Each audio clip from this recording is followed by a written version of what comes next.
السلام علیکم ورحمۃ اللہ وبرکاتہ۔ ناظرین، استقبال ہے آپ کا viral news live studio Jalgaon Maharashtra India میں آپ کا میزبان مفتی محمد ہارون ندوی۔ آئیے انٹرنیشنل ٹاپ 5 نیوز دنیا کی 5 بڑی خاص اہم خبروں پر نظر ڈالتے ہیں۔ جی ہاں ناظرین، اپیل کرتا ہوں کہ جو ساتھی ابھی تک اس بے باک چینل سے جڑے نہیں ہیں وہ فوراً اس چینل سے جڑ جائیں۔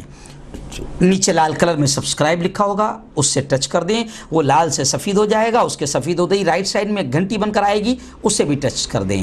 گھنٹی کے ٹچ کرنے کے بعد میں 3 آپشن آئے گی، اس میں پہلا آپشن آل کا رہے گا، اسے بھی ٹچ کر دیں۔ یہ 3 کام کرنے سے یہ ہوگا کہ آپ ہمارے چینل سے جڑ جائیں گے، ہماری ہر خبر ہر ویڈیو آپ کو آپ کے موبائل پر مل جایا کرے گی۔ اور ہاں ناظرین، ہم روزانہ یہ اپیل کرتے ہیں کہ یہ کوئی سرکاری چینل نہیں ہے، یہ ایک پرائیویٹ چینل ہے، اور یہ صرف خبریں سنانے والا چینل نہیں بلکہ اس کے ذریعے سے دین کی اہم باتیں پہنچائی جاتی ہے، اور ظلم و ناانصافی کے خلاف آواز اٹھانا ہمارے اس چینل کا مشن ہے۔ اب اگر آپ چاہتے ہیں کہ ایسے بے باک چینل چلتے رہے، باقی رہے، ترقی کرے، مضبوط ہو، تو پلیز آپ ہمارے چینل کی مالی مدد کیجئے، فائنینشلی ہیلپ کیجئے۔ اسکرین پر آپ نظر دوڑائیں، اسکرین پر ہمارے چینل کا بینک اکاؤنٹ نمبر، ایسے ہی گوگل پے، فون پے اور پے ٹی ایم نمبر دیا جاتا ہے۔ اپنی طاقت کے اعتبار سے جو بھی اللہ نے آپ کو طاقت دی ہے، جیسے نوازا ہے، اپنی طاقت کے اعتبار سے ہفتے میں 100 روپے، 200 روپے، 500 روپے، 1000 روپے، جو بھی آپ تعاون کر سکتے ہیں، چینل کا مالی تعاون ضرور کریں اور چینل کو مضبوط کریں۔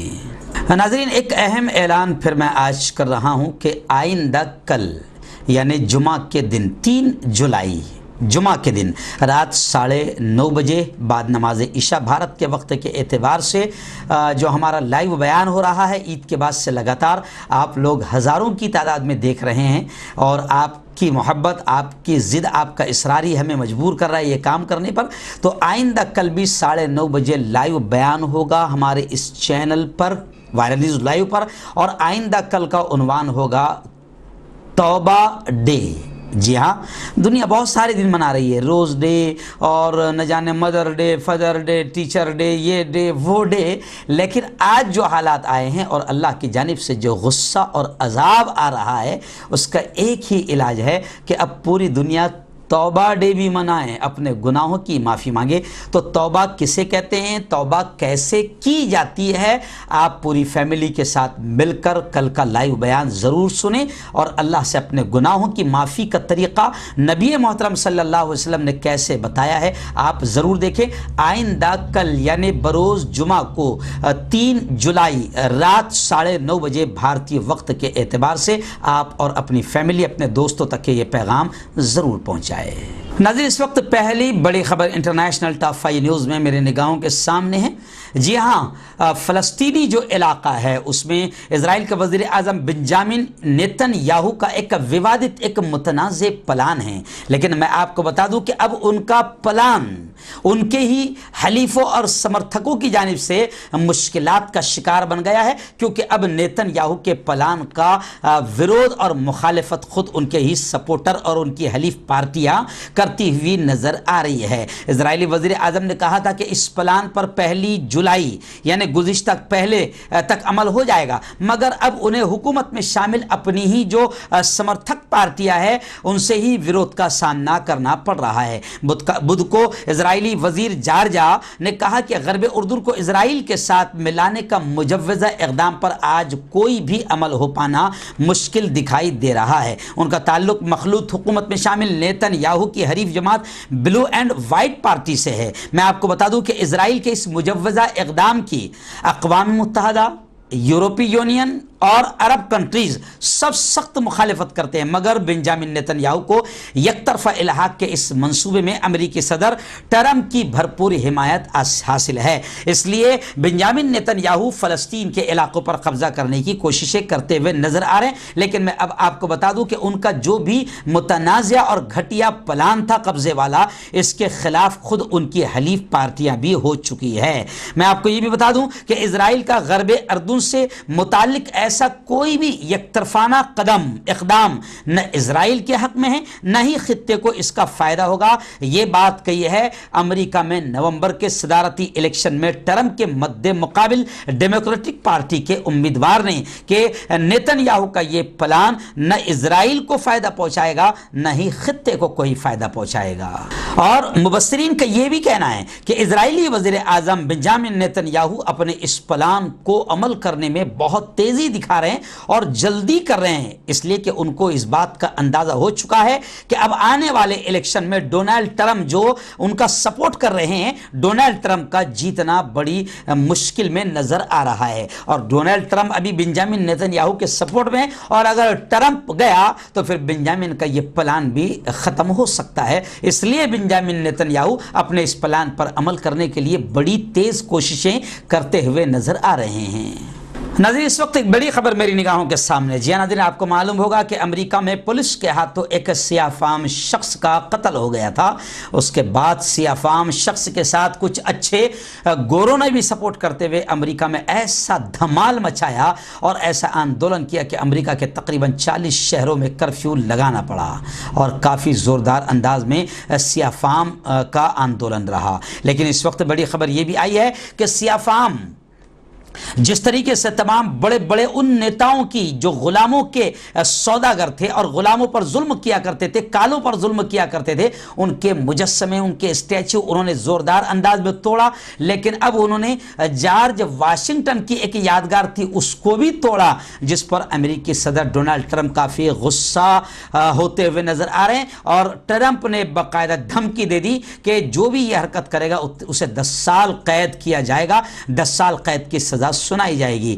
حملہ آوروں کو ٹرمپ نے تخریب کار بھی قرار دیا۔ امریکی صدر ڈونلڈ ٹرمپ نے حال ہی میں امریکہ میں کئی مجسموں، کئی اسٹیچوز اور یادگاروں کو نقصان پہنچانے والی تخریب کاری کی کارروائیوں پر بار بار تنقید کی اور غصے میں انہوں نے صاف طور سے کہا کہ یہ سب لوگ تخریب کار ہے اور جو بھی اس میں ملوث پایا جائے گا اسے 10 سال قید کی سزا دی جائے گی۔ امریکی صدر ٹرمپ نے یہ بھی کہا کہ جن لوگوں نے بھی مجسمے پر سیاہی پھینکی، اس کی توڑ پھوڑ کی، ان تمام کے ویڈیوز ہمارے پاس ہے اور ہم ان کا پیچھا کر رہے ہیں، پوری ریکارڈنگ ہمارے پاس موجود ہے۔ اور ساتھ ہی ٹرمپ نے یہ بھی کہا کہ نوادرات اور مجسمے ایکٹ کی بنیاد پر ان پر مقدمہ چلایا جائے گا اور انہیں 10 سال قید کی سزا کا سامنا کرنا پڑے گا۔ ناظرین، اس وقت ایران تہران کی 2-3 بڑی خبریں میری نگاہوں کے سامنے ہیں۔ جی ہاں، کہ تہران میں ایک کلینک میں گیس لیکیج سے دھماکہ ہوا جس میں تقریباً 19 لوگوں کے مارے جانے کی خبر ہے۔ فرانسیسی خبر رساں ادارے AFP کے رپورٹ میں ایران کی سرکاری ٹیلی ویژن کے حوالے سے یہ بتایا گیا کہ سینا اتھر ہیلتھ سینٹر میں دھماکے سے آس پاس موجود عمارتوں کو بھی نقصان پہنچا اور گہرے دھوئیں کے بادل آسمان میں بلند ہوئے۔ تہران کی ایمرجنسی میڈیکل سروسز نے ایک بیان جاری کرتے ہوئے بتایا کہ رات 8:56 پر یعنی 9 بجے کے قریب ایک دھماکہ سنا گیا، جس کے بعد سینا ایتھر کلینک میں آگ لگ گئی اور اس دھماکے میں تقریباً 19 لوگوں کے مارے جانے کی خبر ہے۔ وہیں پر ایک بڑی خبر یہ بھی آئی ہے کہ سلامتی کونسل کے اجلاس میں سعودی عرب کا یہ پیغام پڑھ کر سنایا گیا کہ سعودی عرب نے یہ کہا کہ ایران نہ صرف خطے بلکہ پوری دنیا کی سلامتی کے لیے خطرہ ہے۔ سعودی عرب نے عالمی برادری کو باور کرایا کہ ایران پوری دنیا کی سلامتی کے لیے خطرہ ہے۔ وہیں پر فائزہ ہاشمی کا امریکی یونیورسٹی کے زیر اہتمام پروگرام میں ایک خطاب ہوا۔ فائزہ ہاشمی نے اپنے اس خطاب میں یہ بات کہی کہ ایرانی نظام نہ دینی ہے اور نہ ہی انقلابی ہے۔ ایرانی نظام پر زوردار انداز میں فائزہ ہاشمی نے کڑی تنقید کی۔ ان کا کہنا تھا کہ موجودہ ایران کا جو نظام ہے وہ نہ دینی ہے، نہ اسلامی ہے، نہ ہی انقلابی ہے۔ اور انہوں نے یہ بھی کہا کہ عمومی نظریات موقع پرستی اور حالات سے فائدہ اٹھانے کا ایک ذریعہ بن چکے ہیں۔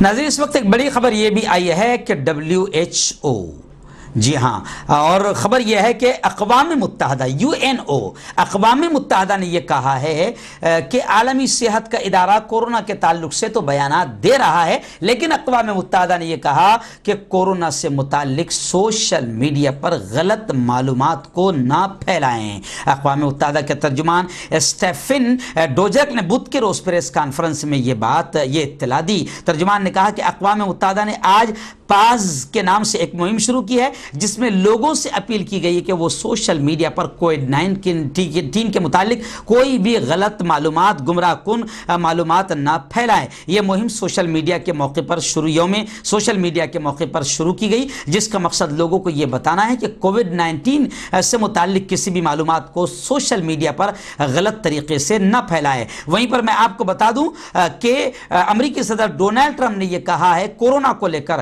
کہ کورونا سے جب میں ہلاکتیں دیکھتا ہوں، موتیں دیکھتا ہوں، دنیا میں کہیں پر بھی کورونا سے جب ہلاکتیں دیکھتا ہوں تو مجھے چین پر غصہ آتا ہے، چائنا پر غصہ آتا ہے، کیونکہ امریکی صدر بار بار شروع سے یہ کہتے آ رہے ہیں کہ یہ چین کی مجرمانہ یوں سمجھے کہ یہ مجرمانہ حرکت ہے، اور چین نے جان بوجھ کر پوری دنیا میں کورونا اس خطرناک وائرس کو پھیلایا ہے۔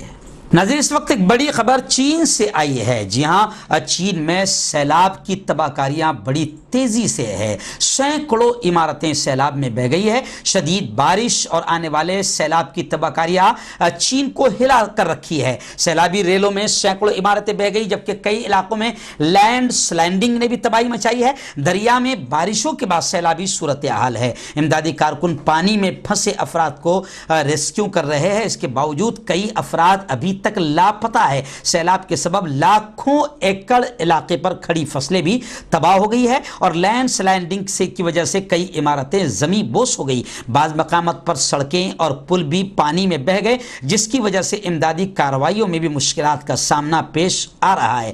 گزشتہ کچھ عرصے میں 1 کروڑ سے زیادہ افراد سیلاب سے متاثر ہو چکے ہیں، جن کے گھر سیلاب کے رحلے میں بہہ چکے ہیں۔